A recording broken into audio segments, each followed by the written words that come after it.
we should make a video that's kind of doesn't have any end. We should make a video that's kind of doesn't have any end. Banana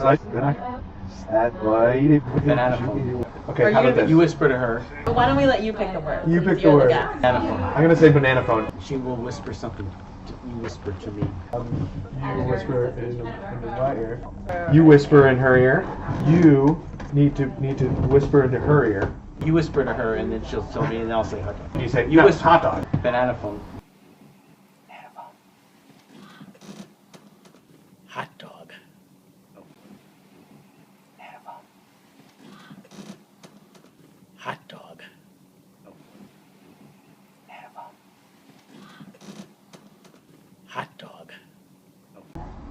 Wow, this is much more fascinating and culturally provocative than I could have ever imagined. I'm just going to have to read the book. So we've got Bruce Kraig. He is the author of Man Bites Dog. Unfortunately, we're talking about hot dogs. There's a history of hot dogs in it. My first one is mostly about history. This one has a lot of history in it, but it's about my ideas about how hot dogs fit into American culture. Okay, so what do you think? I think that they are central to American culture, right. and they have been since the end of the 19th century. And if you think about first language, we have many expressions with hot dogs in them. Oh, that's true. And they express ideas about people, like he's a hot dog. Mm-hmm. And you could say that several ways. It means he's a show-off, or that's actually a pretty good thing, hot dog. Uh-huh. And or hot dog would mean something good. Like hot dog. Hot dog. Or hot dog. And Hot dog. it depends on where you are. And also as a food, it's absolutely the core of public dining. If we're in New York now, and every street corner virtually has a food cart, which is going to have hot dogs on it. Originally they were all hot dogs. Now they have many other things. But hot dogs are still important there. And if you go to a ball game, where do you go for it? Hot dogs. dog. You can eat hot dogs, right? Yeah. Any public event. Go out to a picnic, people are grilling hot dogs. I mean, around 4th of July, they sell 2 billion hot dogs. Wow. It's unbelievable. Hot dog. Yeah, for the manufacturers. And then, well, if you go to Coney Island, here we are, Coney Island, which is at the heart of the origins of hot dogs. Yeah, actually. Nathan's. And before Nathan's. Uh-huh. And so at public venues like that, like the Boardwalk and such, hot dogs. So they're really important. And also within hot dogs, they express a lot of ideas about how we Americans think about ourselves, the way you eat them, and the way they're sold. There's a lot of American culture, again, American ideas in them. How do hot dogs inform how we think about ourselves? Well, think of it this way. We have an idea that Americans are all individualists, and we can make it in the world. So a hot dog vendor is an example of somebody who is trying to make it. Many of the vendors here in New York are from other countries, lately Bangladesh, but before that they were Greeks and Italians, Jews before that at the turn of the 20th century, and then around 1900. And so they, by vending these little things, they made it in the world, right? Moving up.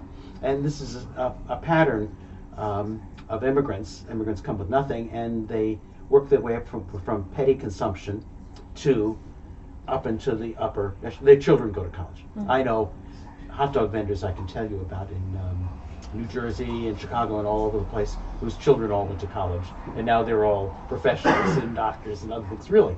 Yeah. So you can make it. That's an idea inherent in American culture, popular culture. Yeah. You can make it. From Horatio Alger's novels beginning in 1865 right to now. A second idea is community. There's a tension in American culture between individualism and community. We all like to be part of a community, but at the same time we want to be individuals. So there's always this tension of which is more important, how you fit in. Well, the hot dog is a way of integrating people into their community. For example, Chicago, which is hot dog stand central. There are about 2,500 of them in the city itself, and all around maybe 3,000. And they're stands, they're not carts, because of city regulations that have gone on for many years. And so if you ask a Chicagoan, what's the best hot dog in Chicago? And they all sell the same hot dog. And they do it very much the same way. Anybody will tell you, well, OG's, which is down in my neighborhood, that's the best one ever. Why is that? Because that's where I grew up. So that becomes a community center. So hot dogs integrate people into their communities, and people get into arguments. I teach in Chicago University, and anytime I want to start an argument, I say, "What's the best hot dog stand?" And all the students start fighting. Seriously. Yeah. And it's like that in Detroit, Flint, anywhere where there are stands, it's the one that's there. And so that's really important. Yeah, so there's a lot of nostalgia and pride wrapped up in that. Absolutely, you're dead on. In a larger sense, we have this idea of social leveling, which is not true, but that's the idea we have. And the idea is everybody goes to the baseball game. You're at the baseball game, you're high and low are rubbing elbows, right? The Rockefellers and the ditch digger. Of course, it's not true, that never happened, but that's okay. That's our idea. And what do we eat? We eat hot dogs. Yeah. So we eat the same thing, therefore we're all Americans. And we're not fancy French, and we're not any foreigners, we're Americans, and so we eat the same thing. So it's this idea of social leveling, of community, and also of individualism, among many other ideas. So let's talk about what the hot dog represents today. Because I see that there's a food movement that's happening, and there's this whole push and attention towards local, sustainable, grass-fed. What has the hot dog become, and how has it changed, and how do they relate to each other? Well, there are several ways this happens. There are upscale hot dogs. Yeah. Well, first let me say that hot dogs are industrially produced food. This is the paradox of hot dogs. They're made in factories. I mean, there are some very good ones made by local butchers, right? But those are, and that's a separate category. But most of them, the ones you find in the street, are factory produced, and it's what you put on them that makes them individual. And so there's one movement in hot doggery is to put fancy toppings on hot dogs, all sorts of locally sourced stuff. And this is a movement I think that started in Chicago with a place called Hotdogs. Hotdogs. Hotdogs, right? Hot dogs, hot dogs. Yeah, Okay. right. But actually, he's a trained chef, and he's a really good chef. But he decided he wanted to open a Chicago hot dog stand. Yeah. Because he's from Chicago, and that's the thing. Yeah. And he's a great guy, actually.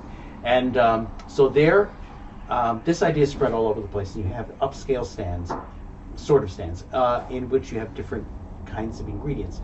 And some will be Japanese. There's a Japa dog. In fact, started in Vancouver. There's one in New York now. And there are ones with different kinds of chilies or different kinds of salsas on them, bacon wrapped of all sorts. That's one kind from the industrially produced ones. Another kind is you use different artisanal sausages. Hot Dog, for example, and many others now, have sausages made out of duck. There's a foie gras dog. There are ones with venison and goose. There are all sorts of different sausages which are artisanal, made by butcher shops. And that's a second trend, which you're now finding on food carts in other places. So is that still a hot dog if it's made out of Sure. a goose? Sure. Well, it's the shape, and it's stuffed. It's a stuffed meat. Okay. That's all it is, a stuffed product. And that's the second trend. And you're finding upscale food trucks now serving those, the ones that chefs have taken up. Yeah. So that's the third. And the third way is to take these upscale sausages, right, and then put all these other fresh, locally sourced ingredients on them. Okay. And where you find that mostly is in places that are trendy and have access to locally sourced good products. The Northwest, the Pacific Northwest. Portland is full of them. Seattle, places you would expect to have them. And New York has some. New York does. And it's spreading around the country. Yeah. Right. So what's going on here? So it's an iconic American food, and we're putting kimchi on it. Right. So what does that mean? Are we adopting other people's cultures and their foods, and we're trying to make a hot dog more of an international kind of food, or is the hot dog trend, is the Americana trend spreading to other cultures, and we're reclaiming it? I mean, how does this cycle work? Well, I think it's the other way around, actually. Okay. I think it is that these other cultures are assimilating into America. And so it's Koreans who do put kimchi on hot dogs. Yeah, as an example, because Right. that's a very trendy. You see that a lot. Oh, absolutely. It began on the West Coast, and there's a place called Oki Dog in LA, which may have started, owned by Okinawans, who are Japanese. And the hot dogs aren't great, but it's a really good idea, and everybody's taking this up. And then there's Yeah, it is really good. there's a famous truck in LA, Kobe, which is like, whoa, out of sight. Yeah. Everybody. It's quite famous all over. And so this is a trend, and once one person does it, then everybody's got to do it, right? So that's how these food trends begin, or crazes. It may live, it may die out, but it's on. So I think it's other people's assimilating. Then when American chefs get see this, then they say, oh, well, we're interested in international things, because American cuisine has changed a lot since the 1960s, become far more international, and rather better in many ways. Those chefs who are trained in this way and thinking internationally, and have been trained in the culinary schools they go to, they all take courses in international cuisine in these schools. Then they say, oh, that Korean guy's doing that, so I think I'll do it too. Yeah. So it starts as an ethnicity adopting to America, and then it reverses itself, and the Americans are taking that trend. This is not new. Okay. We have hot dogs come in regional styles. There are a number of them in the United States, and even micro regions. New Jersey has 6 separate hot dog styles. Wow. Really, North Jersey. I'm not talking about old New Jersey, I'm talking about North Jersey. And each one descends from an early ethnic group. So, for example, there's something called a Texas Wiener in New Jersey. There are two versions of it, in fact. And it's a thin sauce that's put on this hot dog. Right? And it was invented by Greeks who came to this area. And this is in the teens and 20s of the century. So it's a Texas sauce invented by Greeks who came to New Jersey. Yeah. Okay. And they call it, we don't know why they call it Texas sauce, but I think it's from cowboy movies of the 1920s, and that's what everybody's guess is. Greeks and Macedonians went to Flint, Michigan, and they took the sauce that they put in moussaka, and they put it on hot dogs. And it has a lot of cinnamon in it. And as Greeks, and it's called a coney, because they wanted to name it for something glamorous like Coney Island. And so the coney is the distinctive hot dog of Detroit, northeast Michigan, and it's spread over into New York State, where they're called Michigans. That is wild. Rhode Island has the same. New York system hot dogs, which are famous in Rhode Island, all have the same kind of sauce on it, all invented by Greeks. And so what they were doing was, and then there's Cincinnati chili, which is very much the same. So these are entrepreneurs who come to America, and they wanted to give added value to make their hot dogs better than somebody else's. So let's put this sauce that we make at home on it. Yeah. Once one person does it, Americans like it, everybody does it. So is a hot dog just a vehicle for the sauce? This is one of my favorite phrases, a platform for culture.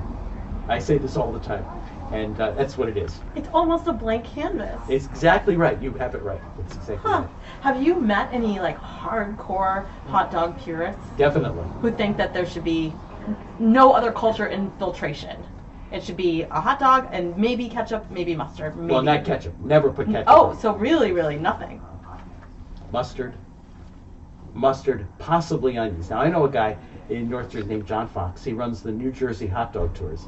He is the hot dog guru of New York. He's a postman, and this is his hobby. He lives for this. Is that a self-imposed title? You know, everybody knows him. He's a really eccentric, great guy, and he knows every single hot dog stand and every nuance of them. I went around with him to the New Jersey hot dog stands. It was an unbelievable adventure. It's like the Odyssey, and really dodging monsters. Really, wow. Yeah. And he's a purist. He likes certain kinds of hot dogs. He knows the flavor profile of each one, what they're like, and he only likes mustard. Okay. Purist. And there are other people like this, but he's a prime example. But does that come out of like having a certain nationalistic pride, or is it just a taste? In his case, it's taste, and also because he's an expert on it, he's a purist. So those two go together. He needs to be pure, but he also likes it. So thank you so much, Bruce. This was a really, really interesting conversation. It's a great pleasure. I had pleasure. no idea I was so interested in hot dogs. Yeah. So again, we're at the Roger Smith Cookbook Conference. I'm Sari from heritageradionetwork.org. Thank you so much.